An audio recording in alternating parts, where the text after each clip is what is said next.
Busted my wife cheating, so I ended her affair and ended our marriage. Hey everyone. Before we dive in, I have a quick favor to ask. If you enjoy content like this, please hit the subscribe button. It's free, supports the channel, and ensures you never miss out on amazing videos. Alright, let's get started. I'm at a complete loss. I don't know what to do. There were signs, and I overlooked them. I was blinded by love and never imagined this would happen to me. Not with her, my wife and best friend of nearly 20 years. I work out of town and wasn't supposed to be back until tonight. We were supposed to leave for a 2-week road trip tomorrow. Things were slow at work, so I came home yesterday afternoon. This trip was to give us a little alone time since we've been so busy with family and friends this summer. When I got home, there was a truck in my driveway that I didn't recognize. My neighbor just recently asked me how I liked the new truck, but I thought he was mistaken and didn't think much of it. As soon as I could see the truck, I got a terrible gut feeling. I love my wife and trusted her completely, but that feeling was there and strong. I snuck around the side of the house to our bedroom window. It was open, and I could hear them as I got close. I looked in the window, and my worst fear was confirmed. They were right there, completely naked on my bed. I walked away. I've been fighting the urge to do something that I know I will regret. I'm struggling to care what happens to me at this point. I went to my family's cabin for the night and drank everything there. Today I was on my way home to confront her and decided against it. I'm not ready. All I can feel is anger. All I can think about is violence. I'm not in a good place right now, not good enough to see her. I'm back at the cabin right now. I have 60 ounces of rum, and I've been staring at it for an hour. I want to get drunk and forget this, but I don't want to get drunk and make bad decisions. I know this is a critical moment in my life, and my actions in the coming days will dictate the rest of my life. That's why I'm here. I need help. I'm not ready to speak to family or friends, so I'm reaching out to strangers. This world update. Busted wife cheating. The amount of support and advice I've received is unbelievable. I actually got choked up just realizing how many great people there are out there willing to help a stranger. It gives me a bit of hope for the world at a moment when I needed it most. The downside to all of this support is that I am struggling to respond to people. I have over 600 private messages on Reddit and several hundred comments. I want to say thank you to everyone individually, and I'm going to make an effort to do that, but it won't be quick. So I will just start by giving a big thank you to everyone for your kind messages and helpful advice. It really means a lot to me. I have noticed several comments and questions that keep popping up and wanted to provide clarification in addition to my minor update. If you can't tell, I am feeling a lot better today. The pain almost completely went away. I still feel like I've been punched in the gut, but otherwise, I've begun looking to the future. It has been 2 days, so this doesn't seem right to me. Is this the calm before the storm, or am I just freakishly resilient? As for the questions and comments I've received, here are some cliff notes to clarify some things. When I said wife and best friend, I was referring to the 2 roles my wife played in my life. The other guy was not my best friend or even someone I knew. I didn't get a great look at him, but from the quick glance and seeing his vehicle, I don't feel like this is someone I know. We do not have kids. We were planning to have them soon, though. We recently sold our house and are set to move closer to my job in September when the new owners take possession. I am going to thank my neighbor, but I'm going to do it subtly like he did for me. A lot of people have been asking me about the signs I mentioned overlooking. Off the top of my head, here are a few. Was texting abnormally late at night, went for after-work drinks with friends regularly. This was not like her, but I was glad that she was being social. She had yoga once a week but was apparently not paying because one of her coworkers was the instructor, and she was helping with setup and cleanup. I also thought she was very inflexible for someone who went to yoga. Unknown caller hang-ups. We regularly answer each other's phones if we are closer to it. Several times, she had an unknown caller who would hang up as soon as I answered. We get a lot of spam calls, but usually it's a telemarketer or a debt collector looking for the previous owner of the number. Rarely, it's a hang-up. The update is a work in progress. When my brother arrived, we had a good long talk. He has been my true best friend, and I realized I need to always remember that, and know that he will always be there for me without judgment, the same way I would be for him. He really sets the standard for what a true friendship is, even if we fight on occasion. Since I was supposed to be home last night, I decided to respond to my wife's text. We aren't allowed to have phones on site, so it was reasonable for me to only be texting her.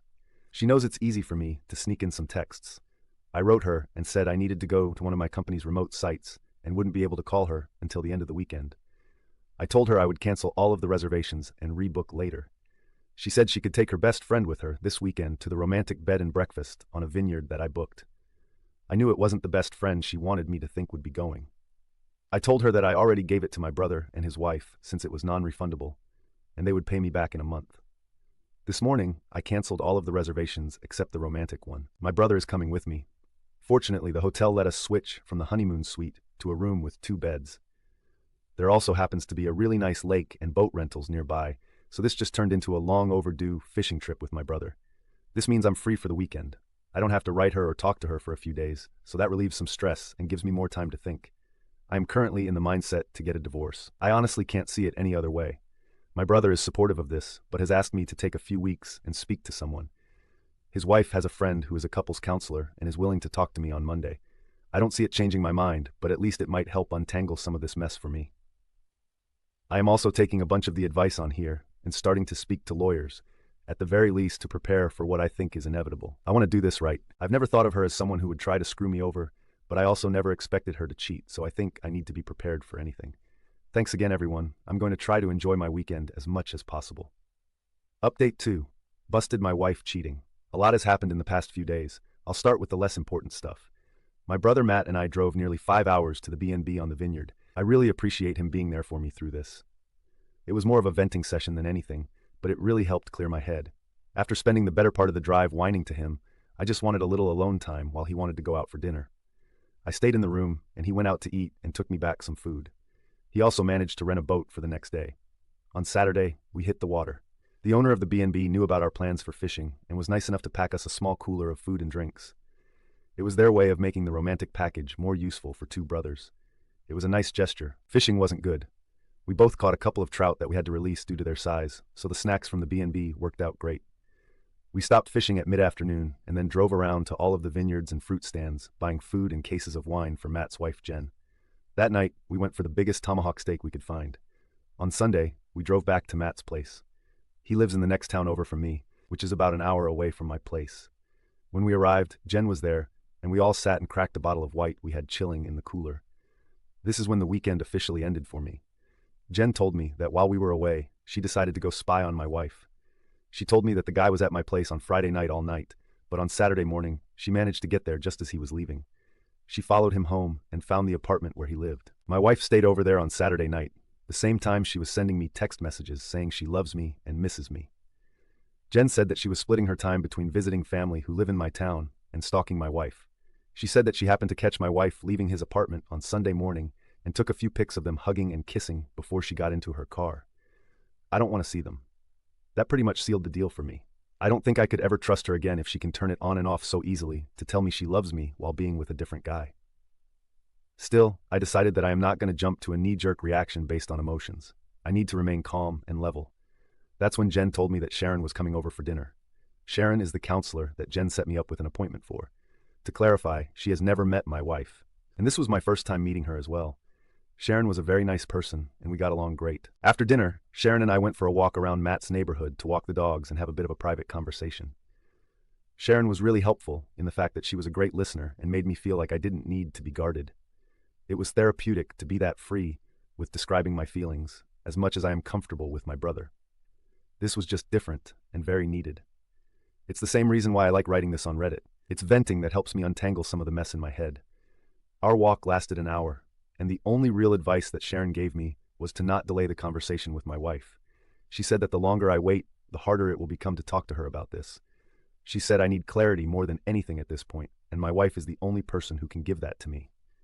Later that night, Jen and Matt offered me to stay with them for as long as necessary. I know that Matt and I have an expiry period for being in close quarters with each other, so I spoke to my boss, who was able to set me up in company housing. I've been staying there every second week for a while, but have to leave on days off.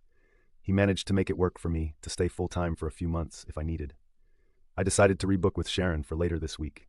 I figured our walk sufficed for the first session. She agreed. I spent the night on Sunday just laying in bed thinking about how to approach this. I struggled with this because even the imaginary scenario in my head was making me angry or sad. I decided I would just wing it.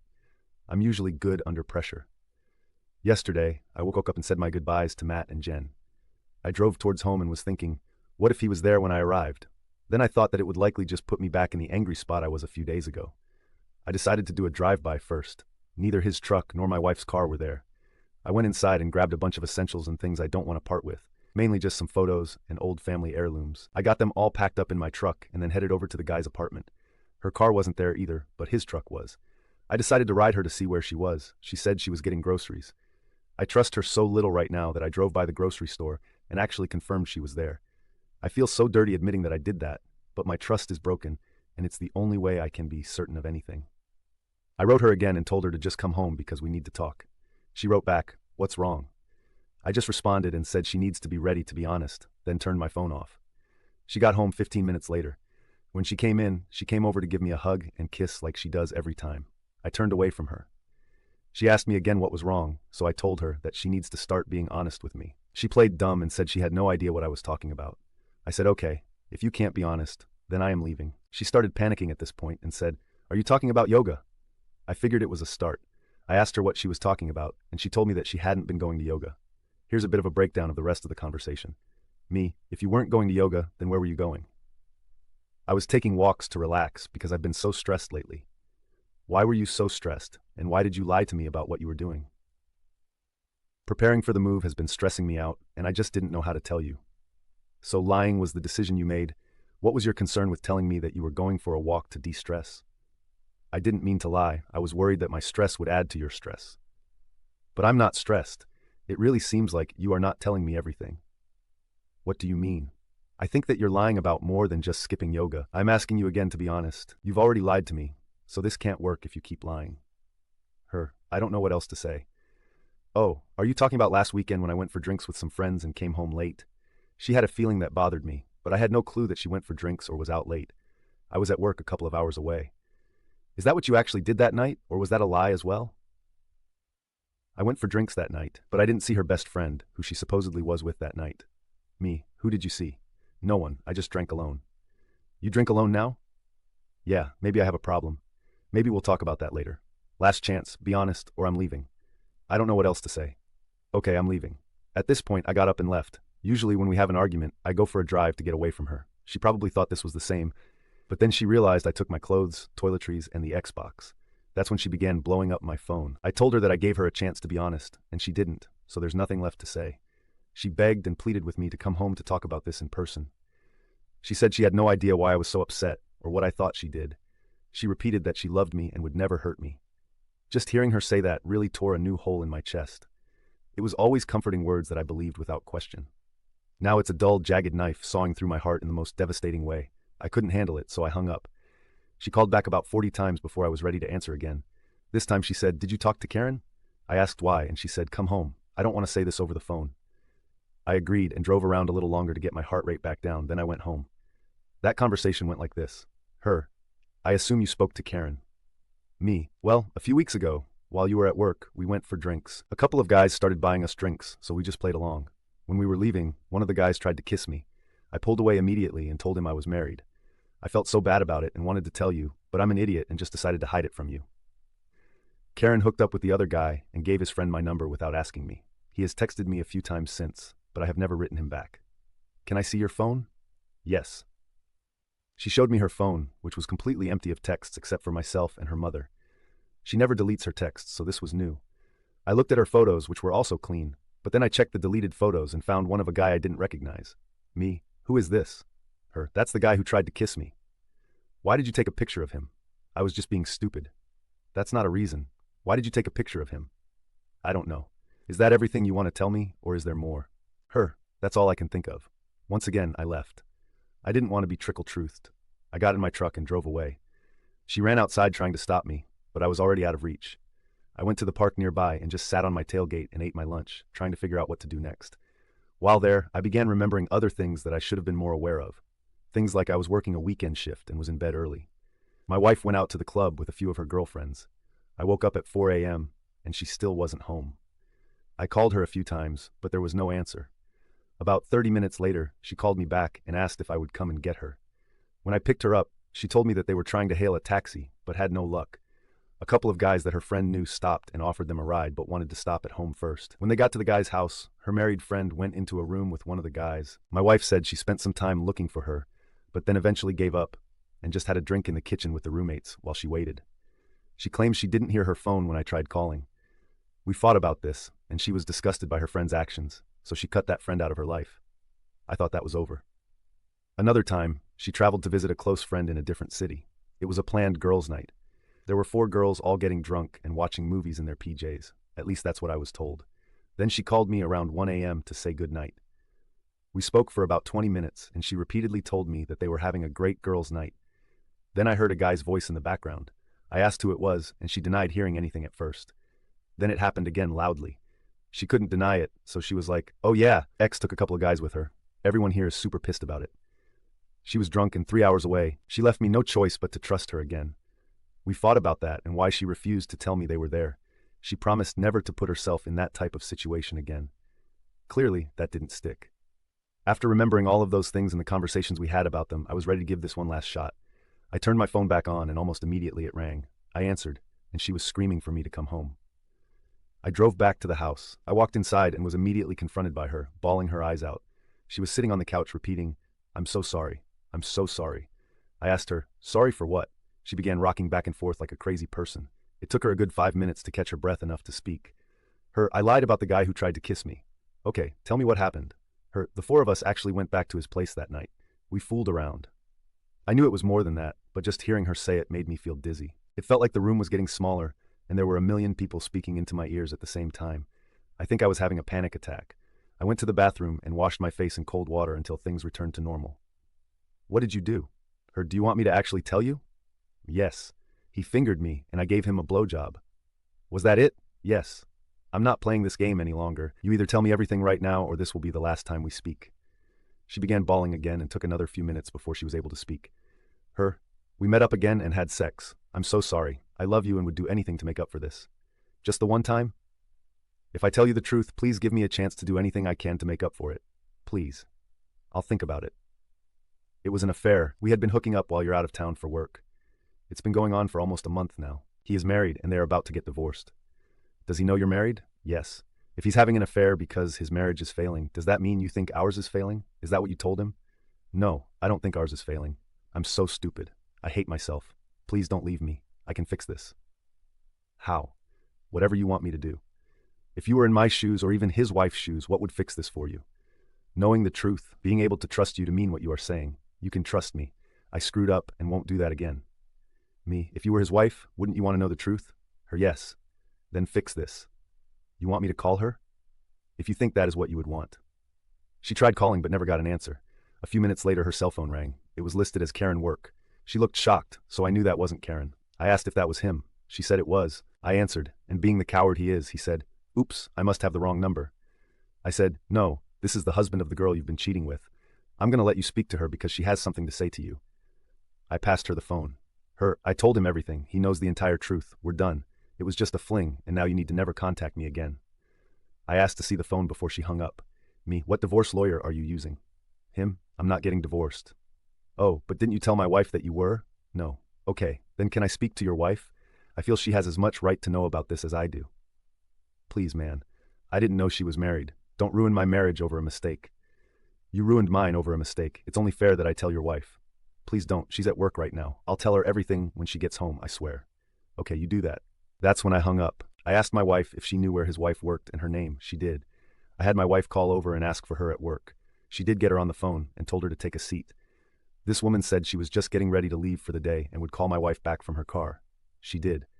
His wife, what's going on? My wife, I have something terrible to tell you and I don't want to cause any accidents. Please don't drop him. OMG, did something happen to him? My wife, no. He's at your apartment right now. I'm just letting you know that we have been having an affair for a month now. I'm coming clean to my husband right now and thought you should be given the same respect. She went silent for about a minute, then said, "If this is some sick joke, I will find out who you are." Then she hung up. Not even 10 minutes later, my wife got a text from Karen Work saying, "Thanks, you just ruined my life." I grabbed the phone and wrote back, "You just ruined 4 lives and 2 marriages. Don't forget that this was your fault, you piece of shit." For the next hour, my wife begged and pleaded with me to stay with her. She offered counseling, she offered to never leave my side, she even offered me sexual favors. This was everything that I expected. Thanks to the comments in here, she then said we should go on that vacation, her treat. We need time away, was her reason. We need to spend some quality time together because my work schedule has been pushing us apart lately. Also exactly what I expected her to say. She wasn't expecting me to tell her that I went already. She also wasn't expecting me to tell her that I already have counseling booked for myself. She definitely wasn't expecting me to tell her that I busted her on my very own bed. I could only imagine she didn't expect me to have a place already lined up to stay. When I told her all of that, she fell to the floor bawling. She started saying how she doesn't deserve to live. She told me I should just kill her right now because she's too terrible to be with anyone. It went on like that for a while. I stayed for a total of 4 hours, listening to her make excuses, then try to hug me or cuddle me or even blow me if I would just stay and work through this with her. In the end, I called Karen and told her that her cheating friend is suicidal and that she should come keep an eye on her. Then I left. It's been almost a full day since that went down, and I haven't spoken to her since. She has been calling and texting me all day. Her friends and family have been calling and texting me all day. Everyone has a different excuse or a different plea for empathy. Her father is the only one who wrote me and told me that I need to do what is best for me and that he will always love me like a son, no matter what happens. Reading that was what made me have a good cry for the first time since all of this began. I meet with Sharon, my counselor, tomorrow, and a lawyer on Thursday. I think I know where this is going, but until it happens, I'm just not sure about anything. I'm sorry for the overly long-winded story. It just helps to vent in this way. Again, I really appreciate all of the comments and messages. The people sharing their own stories like this are really helping me feel less broken and giving me more hope. I sincerely appreciate everything you've all said and done for me.